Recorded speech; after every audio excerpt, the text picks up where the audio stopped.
నాకు సందర్భం రాలేదు. అది ఇందుకేనేమో వారి చేతుల మీదుగా ఈ రోజు నేను సన్మానం చేసుకుంటున్నానంటే నేను చాలా ధన్యురాలి అని అనుకుంటున్నా.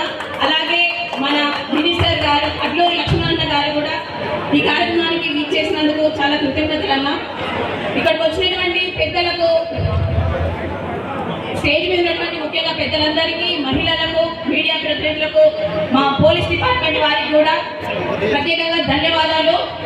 నాకు ఈ అప్పచెప్పినటువంటి ఈ బాధ్యత నేను అసలు నిర్వహిస్తానా లేదా అని కూడా ఏమాత్రం ఆలోచన చేయకుండా 2024 సెప్టెంబర్ 10న రవీంద్ర భారతి సాక్షిగా చాకలైనమ్మ మనవరాలికి మహిళా కమిషన్ మెంబర్గా తీసుకుంటున్నామని అనౌన్స్ చేశారు. ఆ మాట ఇవాళ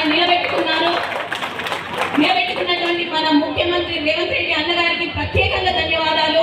ఇవాళ ఒక చాకలి ఐలమ్మ కుటుంబానికి గౌరవం దక్కింది అంటే అది రేవంత్ అన్న ప్రభుత్వమే. 2024లో ఢిల్లీకి శకటాన్ని పంపించిన ఘనత రేవంత్ అన్నది.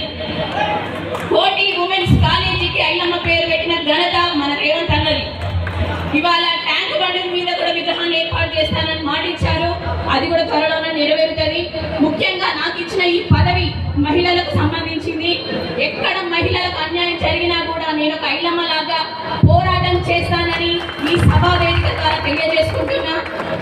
ఇంకా చిన్న రిక్వెస్ట్, ఆడపిల్లలను కన్న ప్రతి ఒక్క తల్లిదండ్రులు ఇక్కడ ఉన్నారు. మీ పిల్లలు మీ వెనక ఏం చేస్తున్నారో ప్రతి ఒక్కరు గమనించండి. మా దగ్గరకు వచ్చే రేపు కేసులన్నీ కూడా మహిళల సోషల్ మీడియా ద్వారా కానీ చెప్పుకోలేని విధంగా బాధపడేవి ఉంటాయి.